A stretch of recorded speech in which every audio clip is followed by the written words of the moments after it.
également le plaisir d'accueillir David Cormand. Tu es eurodéputé écologiste et ancien secrétaire national d'Europe Écologie Les Verts. Au sein de la commission Conditions Animales, on a l'habitude de travailler avec toi parce que tu es une personne engagée pour les animaux, que ce soit dans la lutte contre l'expérimentation animale, au sein de l'intergroupe européen sur le bien-être et la protection des animaux, mais aussi dans des mobilisations comme contre la corrida ou contre les élevages de visons, par exemple. Et enfin, nous avons le plaisir d'accueillir Cédric Villani. Donc Cédric, tu es député de l'Essonne, membre du groupe Écologie, Démocratie et Solidarité, qui, si je ne me trompe pas, est en train de réaliser un projet de loi sur la cause animale. Et une proposition de loi qui suit de près le référendum pour une initiative partagée proposé par Hugo Clément et la quarantaine d'associations engagées là-dessus. Parfait, bah, tu pourras nous l'expliquer davantage tout à l'heure, je pense. Et donc, en 2018 aussi, tu as été signataire d'une tribune avec plusieurs députés pour appeler à politiser la cause animale. Tu t'es aussi engagé durant les municipales en signant la charte L214 et comme tu le disais juste auparavant, tu t'engages aussi pour le référendum pour les animaux. Oui, et je suis aussi membre du groupe d'études à l'Assemblée nationale sur ces sujets conditions animales. J'ajouterai, tant qu'on a la présentation, une petite note personnelle. Comme Nathalie, un de mes premiers amours, c'était les grands singes. Il y a eu une époque où j'étais très en contact avec les mouvements de protection des orang-outans. Pour moi, les animaux de cœur et des gens comme Birouté Galdikas et d'autres. Milieu très compliqué. Donc les synergies sont déjà en train de se créer. On voit depuis peu, quelques années à peine, que la cause animale est en train de monter dans le débat public et devient même un sujet politique. Durant les élections municipales, on peut parler vraiment d'explosion de la cause animale, car 59% de la population française disait vouloir voter pour un ou une candidate engagée pour les animaux. Ainsi, on a retrouvé les animaux dans presque tous les programmes politiques, donc du Parti animaliste aux écologistes, La République en marche, mais aussi au Rassemblement national. Pourtant, est-ce que la cause animale est un sujet transpartisan ? Et quelle est la place des écologistes sur ce sujet ? L'objectif de cet atelier, c'est vraiment de discuter ensemble de l'évolution de la cause animale dans le débat politique, mais aussi de faire les liens entre l'éthique animale et l'éthique environnementale. Car en effet, la question animale, c'est profondément une question éthique, car il s'agit d'interroger le rapport de l'homme aux animaux, mais les animaux pris individuellement. Il y a différents courants dans l'éthique animale et l'objectif aujourd'hui, ce n'est pas de les détailler, mais j'aimerais avoir votre avis sur comment l'éthique animale vient interroger le débat politique, comment elle nous amène à penser autrement, mais aussi à agir autrement en politique. Peut-être que Nathalie, tu peux expliquer soit ta vision du fait de ton parcours d'animaliste vers l'écologie. Merci beaucoup, merci d'avoir créé cet atelier et merci à vous d'être là. Je vais juste revenir un petit peu sur mon engagement pour vous faire comprendre pourquoi cette question est super intéressante en politique. Les animaux, apparemment, ne peuvent rien pour nous. Ils ne sont pas là pour nous fournir de l'argent, des titres, de la gloire.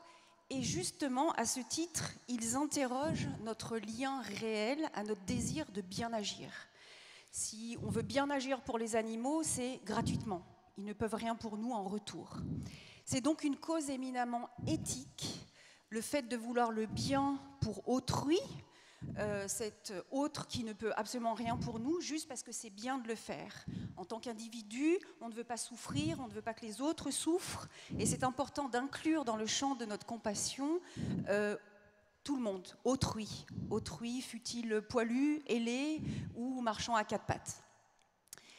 Et cette cause éminemment éthique, aujourd'hui, elle est réellement portée concrètement par des associations, par le tissu associatif, et il y a une surdité réelle de ceux qui, au final, sont les décideurs in fine, alors même que cette cause intéresse réellement les Français et beaucoup de décideurs politiques. Beaucoup de personnes en politique sont intéressées par ces causes-là, par la cause de la justice pour les animaux. Eh bien, quand je me suis engagée pour les animaux, je me suis naturellement tournée vers l'associatif. J'ai tout appris de l'associatif et cela ne me satisfaisait pas. J'avais envie et besoin du pouvoir d'agir. Je me suis donc tournée vers la politique, vers la commission conditions animales, pensant que cette cause-là n'était prise en compte réellement par aucun parti politique, je suis effectivement allée co-créer le parti politique. Je suis revenue dans l'associatif et l'année dernière, j'ai reçu un coup de fil pour rejoindre une dynamique incroyable qui a mené à la victoire des écologistes dans une majorité absolue à la métropole de Lyon et à la mairie de Lyon. Si les écologistes qui ont rassemblé largement au-delà des étiquettes avant le premier tour, qui ont vu donc Grégory Doucet, maire de Lyon aujourd'hui, et Bruno Bernard, président de la métropole de Lyon, s'ils ont rassemblé largement au premier tour, ils sont venus me chercher, moi, sur cette composante précise de la protection animale pour pouvoir la porter dans un programme plus global. J'invite toutes celles et tous ceux qui portent cette question-là, qui portent cette question éthique sur les animaux, à aller voir ce qui se passe en politique, à se former en politique et à porter cette éthique en politique. Parce que nous avons besoin de vous, nous avons besoin de gens qui portent cette éthique et nous avons besoin de personnes qui soient experts dans cette cause-là et qui se forment en politique. Et j'appelle tous les politiques à prendre sous leurs ailes des gens experts sur la protection animale et qui pourraient être des conseillers et à les mettre à des positions éligibles, vraiment. Merci. David, durant ton parcours aussi, tu peux aussi témoigner de l'évolution de la prise de conscience sur la cause animale. Et puis toi aussi, comment peut-être tu t'es saisi de cette question? Alors ouais, d'abord merci pour l'invitation, ça m'a beaucoup fait plaisir que vous ayez pensé à moi pour le faire, mais je précise tout de suite qu'au sein de la délégation verte française au Parlement européen, je suis loin d'être le seul à m'intéresser à ces questions. Il y a notamment Caroline Rose qui va être dans une commission d'enquête créée au niveau du Parlement européen sur le transport des animaux. Elle fait partie des 3 écologistes de tout notre groupe qui va siéger sur cette question. Et puis, voilà, il y a Claude Gruffat, d'autres, enfin tout le monde s'intéresse à ces sujets-là. Et puis, il y a Pascal Durand, qui est plus avec ELV, mais peu importe, hein, il est toujours porteur de ces sujets-là avec beaucoup de force au Parlement européen. Et je me rappelle, quand il était secrétaire national des Verts, on avait souvent ces discussions avec lui sur, parce que c'est ça la question qui m'intéresse d'aborder avec vous, la centralité dans la pensée écologique de la question et du respect du vivant, j'y reviendrai après, et du respect individuel des animaux non humains. Pour moi, ces 2 aspects-là sont très profondément liés. Ce qui a été le cas au début de l'histoire des Verts, ce qui, moi, quand j'ai adhéré en 2020, pour être tout à fait transparent, était moins le cas chez les Verts. Je me rappelle, j'en parlais avec Cédric tout à l'heure, à l'époque où Yann Verling, notamment, était secrétaire national, il est très attaché à ces questions-là. Moi, j'étais déjà assez sensible. Il nous arrivait d'être un peu moqués, hein, comme on l'entend parfois, mais au fond, respecter, enfin, mettre comme point d'appui, comme pilier de votre pensée la question des animaux. Est-ce que c'est pas, au fond, nier notre part d'humanisme, puisque ça voudrait dire qu'on aurait moins d'attention sur les humains. Et heureusement, cette chose-là a évolué au fil du temps. Ça s'est traduit par la création de la commission animale. On a été aussi aidé dans ce sens par les ONG qui ont été des lanceurs d'alerte extraordinaires, et puis aussi par la création d'un parti animaliste qui, ça fait partie des interactions positives, hein, fertiles, qui nous a aussi poussé à remettre cette question-là dans une forme de centralité. Je voudrais dire pourquoi la question de la condition animale est centrale, parce que la pensée écologiste est, de mon point de vue, la seule pensée politique, des grands courants de pensée auxquels on peut penser, c'est la seule qui n'est pas anthropocentrée.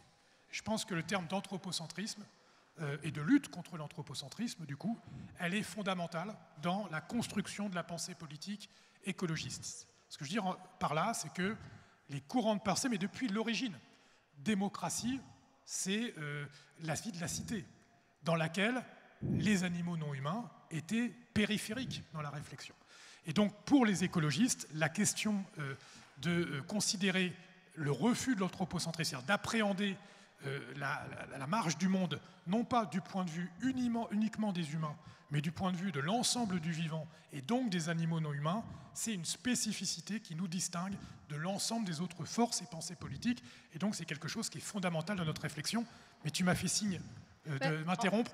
Donc, voilà, en effet, je pense qu'on va bien creuser cette question-là après, justement en faisant le lien entre éthique animale et éthique environnementale. Mais du coup, peut-être pour revenir sur l'idée de la progression de la cause animale dans le débat politique, Cédric, si tu veux témoigner par exemple au sein du Parlement, comment tu vois ça à l'intérieur du groupe Commission animale, Conditions animales?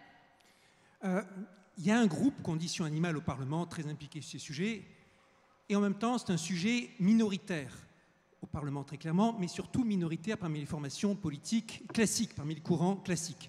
Et je m'inscris tout à fait dans ce que vient de dire David.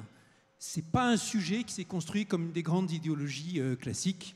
Et on le voit par exemple quand on regarde sur le référendum pour les animaux, qui a signé, si on analyse les 129 parlementaires qui à ce jour ont signé ce référendum, je vous rappelle, il faut 185 pour arriver à ce que le processus soit soumis à un référendum sur la France entière.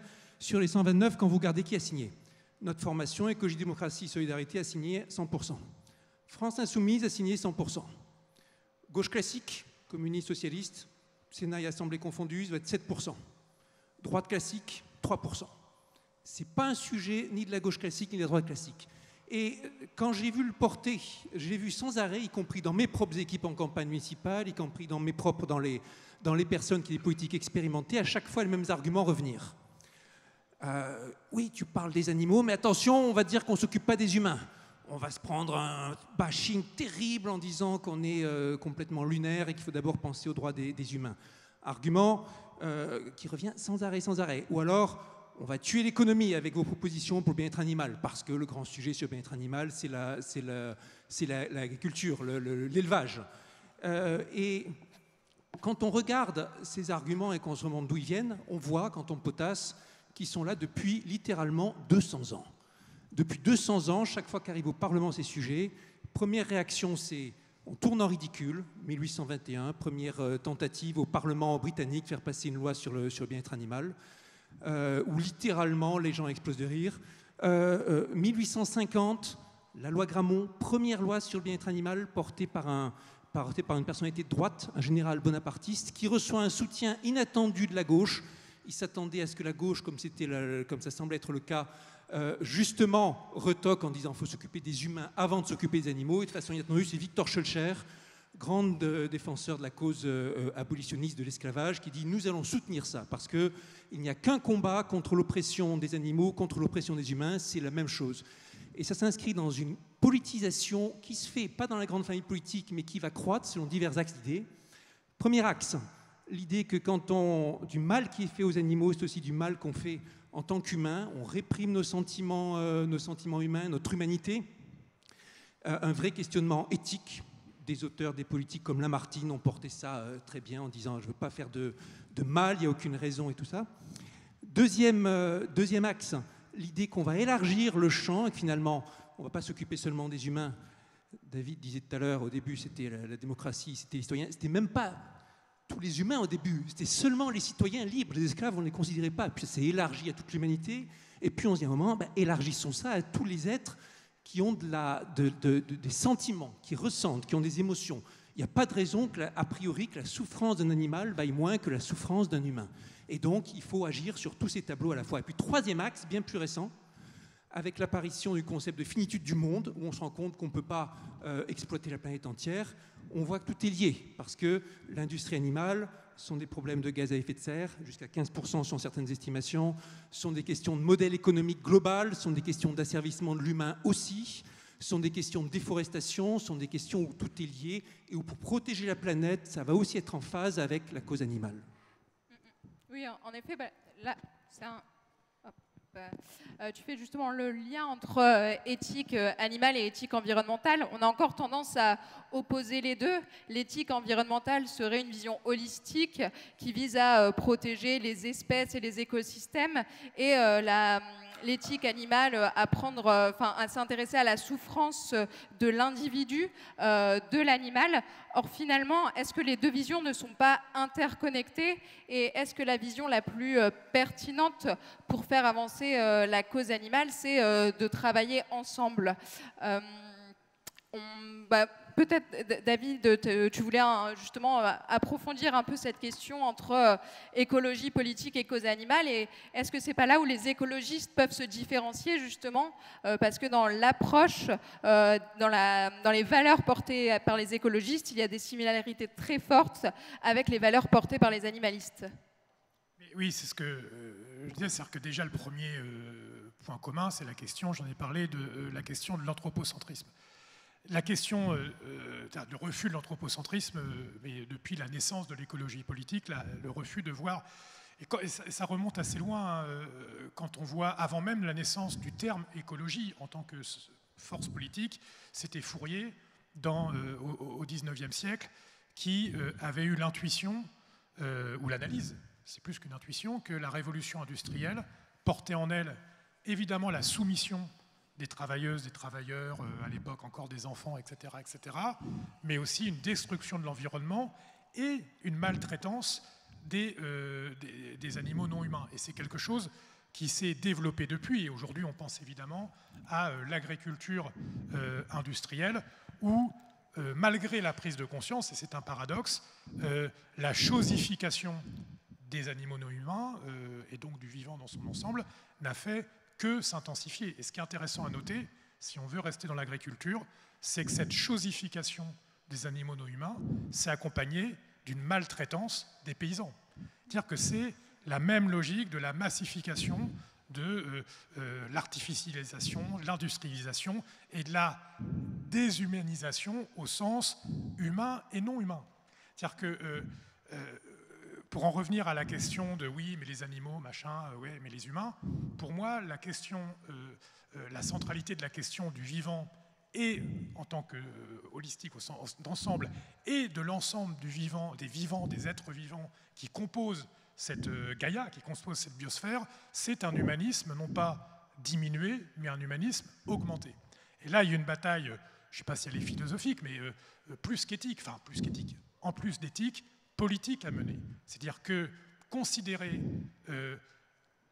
avoir de la considération à égalité pour l'ensemble de ceux qui vivent, on voit bien que là c'est pareil, la sensibilité environnementale ou la sensibilité, il n'y a pas de différence là-dessus, c'est pas un humanisme qu'on réduirait à une forme de sauvagerie, c'est au contraire un humanisme augmenté. D'ailleurs, petite incise, après je m'arrête, c'est quand on veut parler de choses qui ne vont pas chez les humains, tu me reprenais tout à l'heure quand je disais, je donnais le micro comme un cochon, c'est tout le champ lexical aujourd'hui de l'ensauvagement, ou avant chevènement des sauvageons.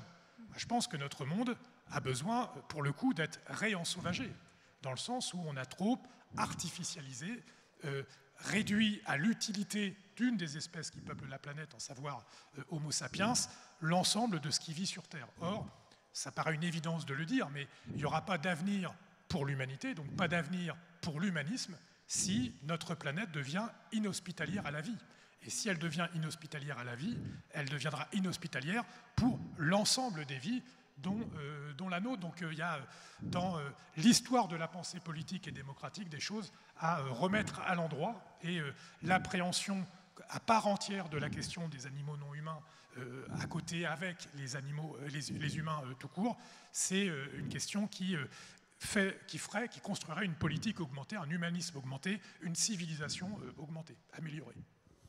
Je rebondis sur David a systématiquement fait bien attention de dire animaux non humains pour bien nous rappeler ce fait majeur de la science d'aujourd'hui, depuis Darwin et depuis le développement de l'éthologie, qui dit les humains sont des animaux, certes avec leurs particularités, c'est la seule espèce qui peut contrôler la Terre, c'est la seule espèce qui a certaines capacités intellectuelles, mais pour ce qui est des questions de sensations, pour ce qui est des questions d'organisation, ça fait partie du même schéma général. Et même en histoire de l'homme, le fait qu'on a découvert qu'il y avait eu plusieurs espèces humaines qui ont cohabité à différents moments, ça a été une révolution sur la façon dont on pensait. À un moment, on pensait qu'il y a l'homme et tout le reste. Non. Maintenant, il y a des hommes, en tout cas à travers l'histoire des humains, des espèces d'hommes différentes et qui font partie de la grande histoire du vivant. Et on ne peut pas l'oublier. Je vais rajouter, parce que dans la question aussi, sur la question de pourquoi politiser. Politiser la cause simplement aussi pour la faire avancer. On peut le faire avec le registre philosophique.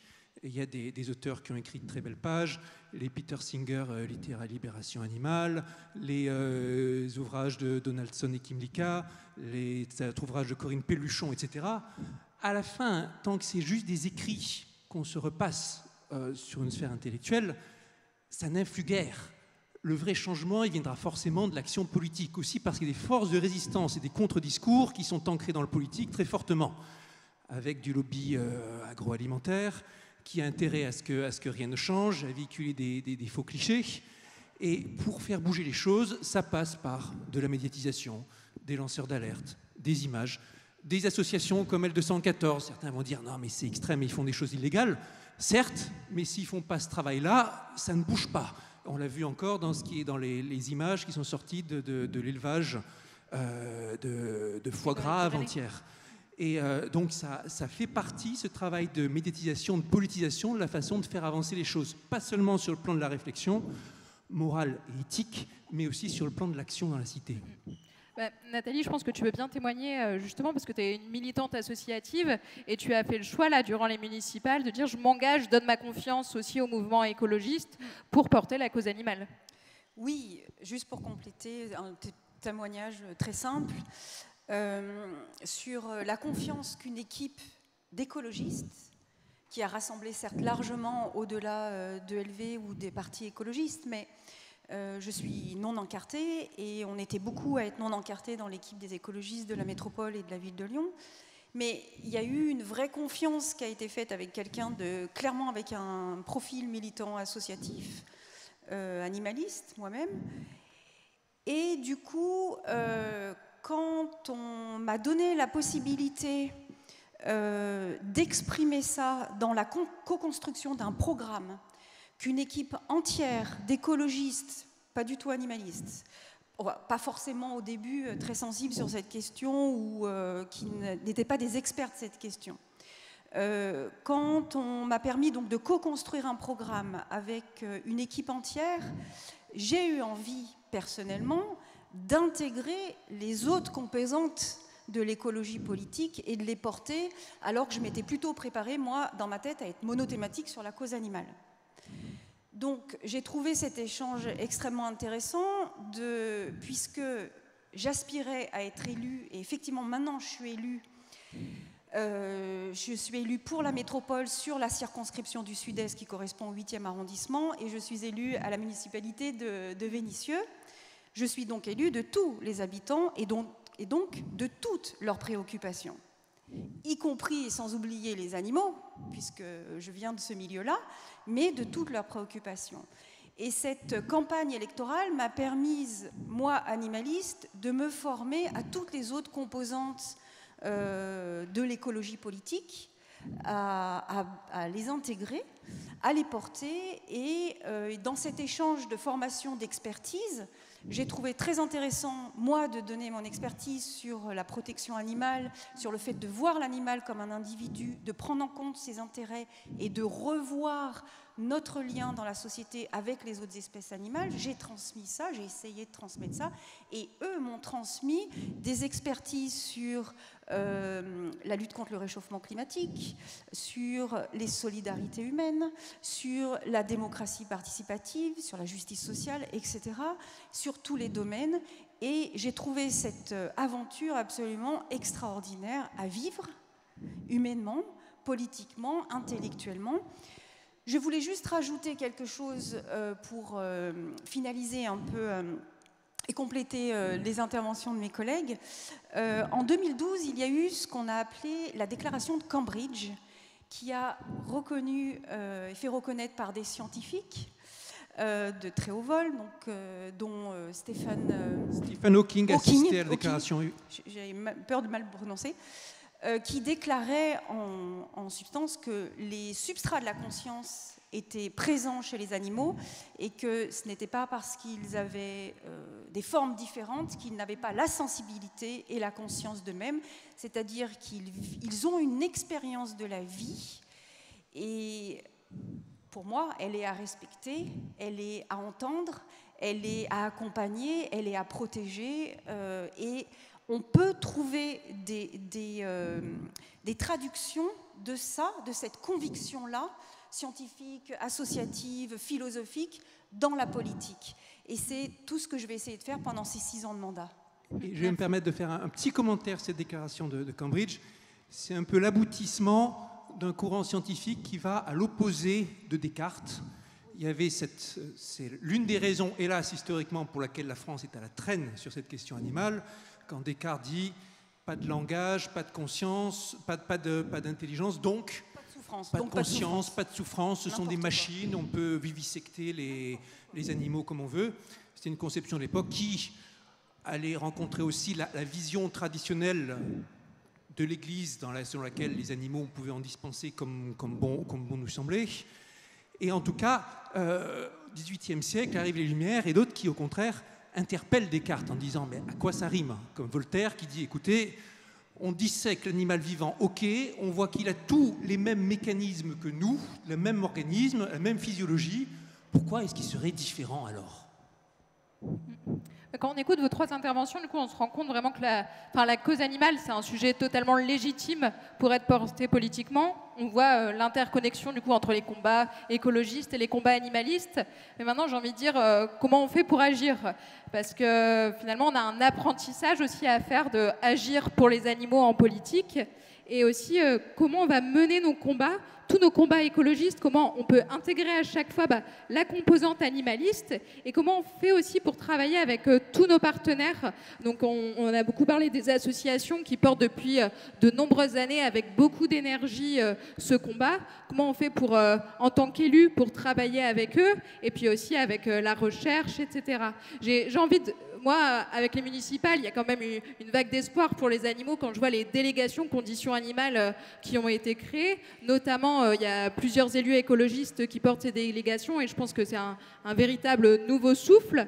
Mais maintenant, voilà, avec vos différents cheminements, comment vous voyez, on va dire, la symbiose des luttes entre cause animale et puis cause écologiste?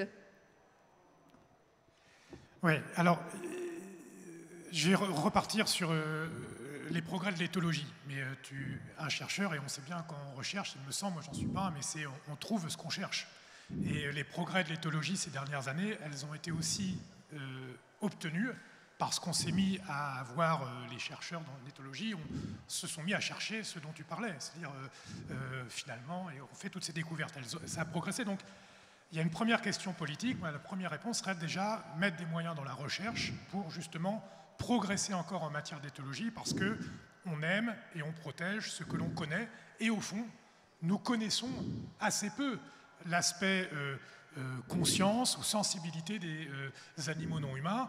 On a beaucoup fait de recherches sur en quoi ils pouvaient nous apporter des choses, les meilleures poules pondeuses,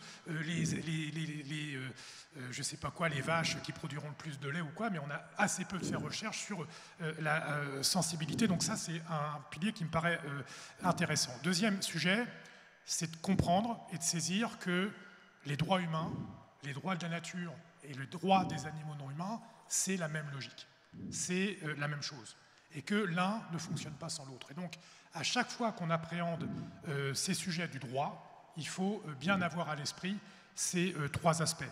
Alors après, concrètement, il y a effectivement dans les collectivités locales, et notamment les mairies, il y a l'aspect de l'alimentation, j'y reviendrai. Il y a aussi un aspect, même si ce n'est pas les mairies qui décident de l'éducation, du programme éducatif des écoles, elles peuvent avoir un impact, notamment dans les activités extrascolaires, sur l'éducation. Et moi, je pense que la question de l'éducation des enfants, pas seulement des enfants d'ailleurs.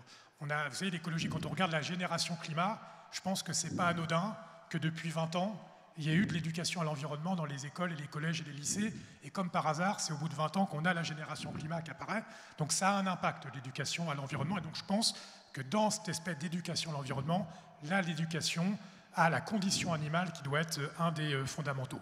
On en a parlé, hein, là, il y a la question de l'alimentation, on ne peut pas appréhender la question de la considération pour les animaux non humains sans appréhender la question de comment on se nourrit, dans la mesure où encore aujourd'hui, on se nourrit beaucoup d'eux ou de leurs produits, enfin de leurs produits, si on peut appeler ça comme ça. Donc ça, c'est une question aussi fondamentale. Il y a la question, j'en ai parlé, du rapport à la nature en général.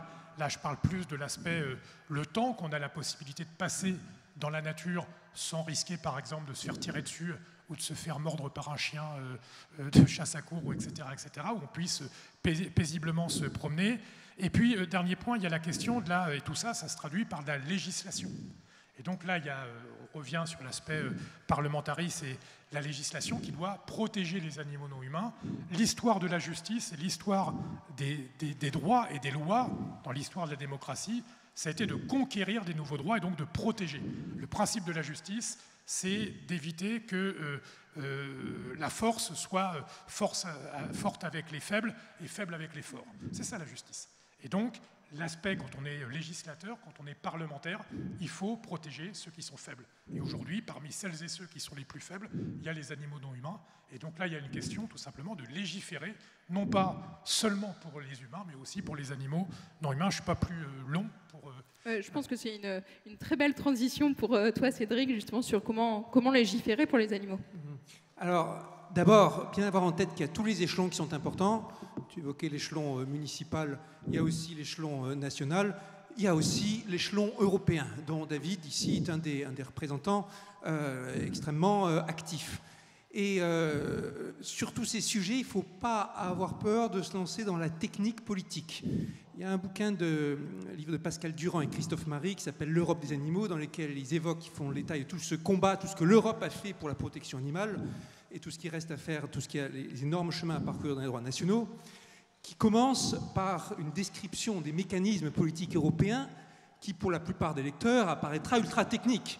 On parle non seulement des institutions habituelles, le Parlement, le Conseil européen, même du Conseil de l'Europe, dont la plupart des gens ignorent complètement l'existence, de la façon dont les directives, dont le droit national interagit avec le droit européen. On se dit, pourquoi aller dans le temps technique? Et quand on voit les résultats, on voit que ça vaut le coup. Parce que sur les questions de l'élevage, et en particulier sur les élevages les plus répréhensibles, les plus durs, comme les veaux ou les cochons, on voit que l'essentiel du progrès a été fait par l'action européenne. Sur les questions de chasse, en ce moment on parle de chasse à la glu. Depuis 1979, c'est une directive européenne qui interdit par défaut ça dans l'ensemble des pays. Donc on voit qu'il y a une action très protectrice au niveau européen et que l'Europe, loin de dessaisir les gens de cette cause, donne, avec son regard un peu plus lointain, peut-être moins sensible aux intérêts de proximité, un cadre dans lequel faire du progrès.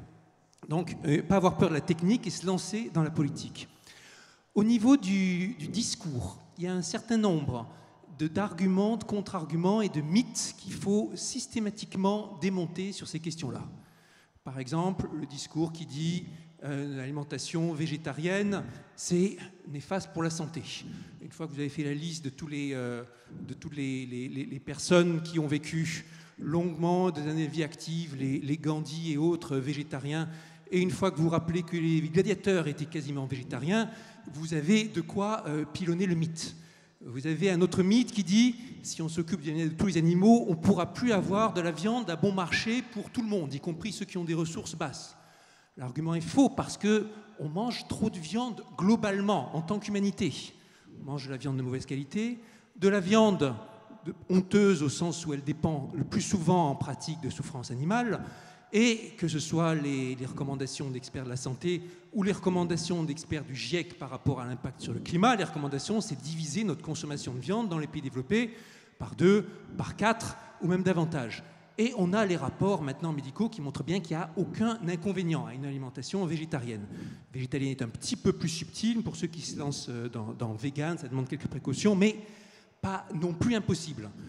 Autre mythe qu'il faut démonter, c'est celui qu'on disait, que la lutte pour les animaux, ça serait en faire moins pour les humains. En pratique, c'est le contraire. Là encore, il y a l'histoire avec nous et les grands noms. Et les adversaires de la cause disent, voyez, Hitler était un végétarien, c'est bien la preuve que, voilà. Alors de l'autre côté, vous pouvez dire, non, non, mais Einstein, végétarien, il a écrit de belles pages là-dessus, De Vinci, Victor Schœlcher et Victor Hugo, des défenseurs de la cause animale, Lamartine, végétarien, Gandhi, vous avez tout ce que vous voulez comme modèle positif dans différents secteurs là-dessus. Et puis, au niveau de la culture, important aussi de rappeler tout ce qui a été dit, sensibilisation à la cause animale, au respect de la vie en général. Certains auteurs l'ont fait bien mieux que d'autres. Pascal Durand, dans son livre, rend hommage à Tex Avery comme étant le réalisateur de dessins animés qui, très petit, l'a sensibilisé au fait à l'idée d'une communauté d'empathie et de destin entre les animaux et les humains, les animaux non humains et les humains, pour reprendre la terminologie de David. Ça fait partie de tout le registre d'actions. Alors, très concrètement, là maintenant, parmi les actions qui vont être à saisir, il va y avoir ce référendum pour les animaux, celui qui est porté par Hugo Clément et l'association. Tout de suite, ça va être aller chercher et convaincre les parlementaires qui ne sont encore pas convaincus que ce soit un sujet sérieux, qui ne sont pas convaincus que c'est un sujet humaniste, qui ne sont pas convaincus que c'est un sujet porteur, puis faire campagne au niveau national. Dans notre groupe, nous portons une proposition de loi qui reprend, pour l'essentiel, qui reprend une grande partie des propositions de ce référendum, des propositions sur les questions de chasse non standard, on va dire, sur la fin de l'élevage à fourrure, sur la fin de l'élevage en cage, les élevages les plus durs, comme les truies qui sont placées dans des cages où elles ne peuvent même pas bouger, les cages pour poules pondeuses et ainsi de suite. Et puis, visant à terme à la généralisation de l'élevage de plein air, des mesures de ce style. Ok, très bien, merci. Ce qui est intéressant, là, c'est à un moment, tu parles aussi dans le discours, en fait, c'est le besoin de créer un nouvel imaginaire. Et nous, chez les écologistes, créer un nouvel imaginaire, enfin, on est habitué à ça. On m'a perdu. Ah non, c'est bon. Toutes les fausses idées qu'on a sur l'écologie, bah, c'est pareil, c'est déconstruire des idées pour la cause animale. Donc, faire la politique, finalement, c'est créer ce nouvel imaginaire et après le mettre en pratique. Peut-être pour revenir sur la mise en pratique au niveau local, Nathalie, tu peux peut-être préciser les grandes actions que tu veux porter durant ce mandat, et puis aussi l'articulation avec les différentes associations locales, parce qu'un des témoignages des nouveaux délégués à la condition animale, c'est finalement l'enthousiasme des associations qui se disent « mais enfin, en fait, on a enfin des élus qui nous écoutent et qui vont pouvoir agir ». Il est très important d'identifier pour des associations, pour les citoyens, une personne qui va s'occuper, non pas forcément à temps plein, mais qui va s'occuper aussi d'une délégation, protection animale, protection du vivant, défense du vivant, protection de la biodiversité. Eh bien, à la métropole de Lyon, il y a un vice-président, Pierre Athanase, qui est identifié sur la protection animale et la protection de la biodiversité.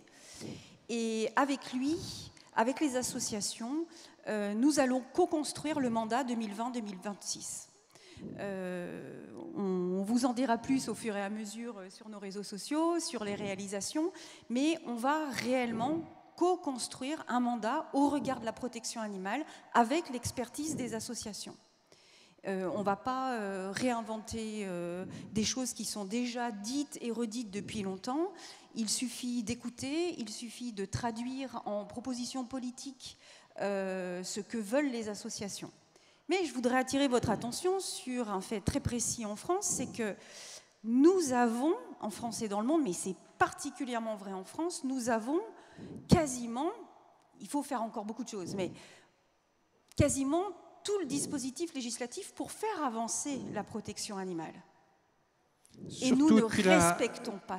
La révision du Code civil de 2015 qui reconnaît le fait que l'animal est un être qui a des sensations. Absolument. Et si on applique ça au niveau politique, ça donne un paysage politique bien différent de ce qu'il est actuellement. Donc, ça veut dire que nous avons des élus, je ne parle pas des récents, je ne parle pas de moi, et nous avons des élus qui sont installés souvent depuis longtemps, qui sont incompétents au regard de la protection animale. Ben, ces élus-là, il faut les remplacer. Donc, je répète ce que je disais au début. Si ce n'est pas vous, c'est qui? Et si ce n'est pas maintenant, c'est quand? Donc, j'appelle les gens porteurs de cette éthique de la protection animale à s'engager en politique Et j'appelle les politiques à valoriser ces experts de la protection animale, à les mettre sur des positions éligibles et à les prendre comme experts, comme conseillers, tout ce qui sera possible de faire concrètement avec les compétences des personnes. Mais on ne fait pas de protection animale sans protecteurs et sans protectrices des animaux.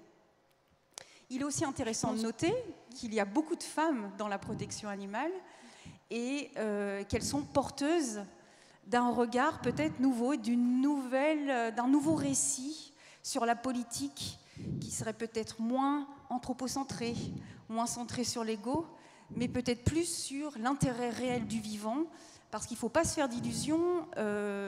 Si nous, comme disait Alain Bougrain-Dubourg, président de la Ligue des protections des oiseaux pour la biodiversité, si nous gagnons cette guerre contre la nature, eh bien nous allons perdre, nous allons tout perdre. Nous sommes les prochains sur la liste des espèces en voie d'extinction. Je pense que c'est un sujet qu'on pourra creuser notamment dans l'atelier écoféminisme qui est organisé aussi au sein des JDE, donc je vous invite à y participer. Nathalie, je me permets de... Oui, bien sûr. Intervention parce qu'il nous reste à peine 10 minutes et puis j'aimerais bien qu'il y ait quand même un temps pour avoir une ou deux questions du public. Donc je vous invite à lever la main pour... Parfait.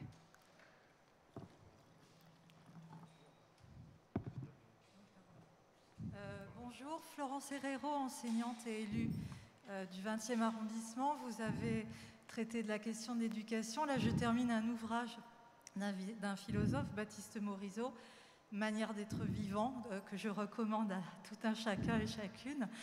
Et lui dénonce la perte de la sensibilité. Et en ce 21e siècle, donc la question de l'éducation me paraît cruciale. Et donc en tant qu'élue, moi je vais essayer d'œuvrer à la création d'un éco-conseil de la jeunesse dans le 20e arrondissement et de donner toute sa part à la défense la défense de la condition animale et surtout une éducation au respect du vivant, de l'ensemble du vivant. Il faut savoir que certes on parle d'éducation au développement durable jusqu'en 2018, maintenant on parle d'éducation à la transition écologique qui est dans les programmes de l'éducation nationale, mais je suis désolée, mais en tant qu'enseignante je peux témoigner que pour l'instant ça demeure purement cosmétique. En tout cas, en ce qui concerne Paris. Alors, ça va dépendre effectivement de chaque académie, mais il faudrait demeurer très vigilant.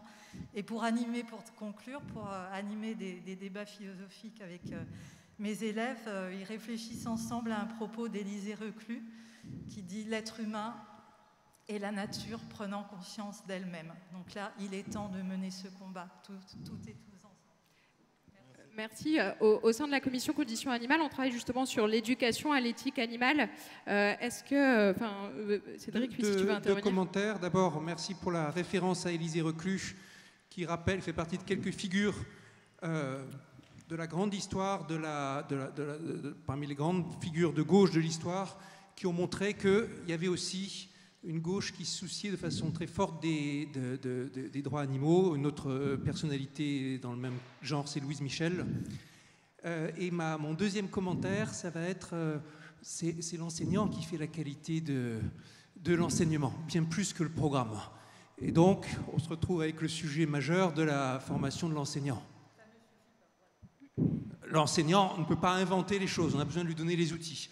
Mais ça, j'en suis convaincu, que ce soit sur le respect du vivant ou sur les compétences en mathématiques, la formation des enseignants, c'est l'outil numéro 1 par lequel la nation prépare la génération d'après et sa survie.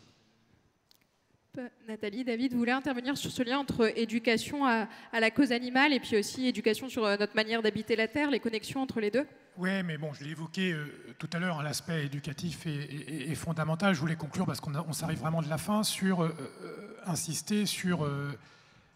En fait, l'écologie politique, c'est une politique, j'ai le sentiment, si vous voulez la résumer en 2 mots, qui essaie de redonner du sens et de la sensibilité à l'activité de notre civilisation. C'est ça l'écologie politique. C'est vrai pour l'économie, c'est vrai sur le rapport à la consommation, c'est vrai pour le rapport au vivant, et c'est vrai aussi du rapport aux autres êtres vivants, du sens et de la sensibilité. On est dans un moment, notre civilisation, j'ai l'impression, où on fait des choses qui, de mon point de vue, n'ont plus de sens, n'ont plus de bon sens. C'est la croissance infinie, c'est tout ça. Et où on nie la sensibilité, où la sensibilité, l'empathie est jugée comme une faiblesse. Et l'écologie politique, c'est quelque chose qui essaie de remettre à l'endroit les priorités. Pour finir vraiment, c'est vrai pour la question écologique en général et c'est vrai pour la question de la condition animale. Il y a une formule célèbre qu'on prête à Gandhi, mais qui n'est pas de Gandhi. C'est d'abord, ils vous ignorent, ensuite, ils vous moquent, après, ils vous combattent et à la fin, vous gagnez. Et je crois que sur cette question fondamentale, la condition animale, c'est ce qui est en train de se passer. Au début, personne n'en parlait, puis on s'est foutu de nous, puis maintenant, on commence à nous combattre. Hein, c'est ayatollah, c'est machin, c'est brutal. Et je pense que c'est la dernière étape avant le fait de gagner. Mais pour ça, tu as raison de le dire, il faut qu'il y ait des gens qui continuent de s'engager avec force et détermination. Il y a un gros chantier sur l'école, qui est de la compétence des mairies, et l'intercommunalité, le département qu'est la métropole de Lyon, à les collèges. Ce sont des gros chantiers.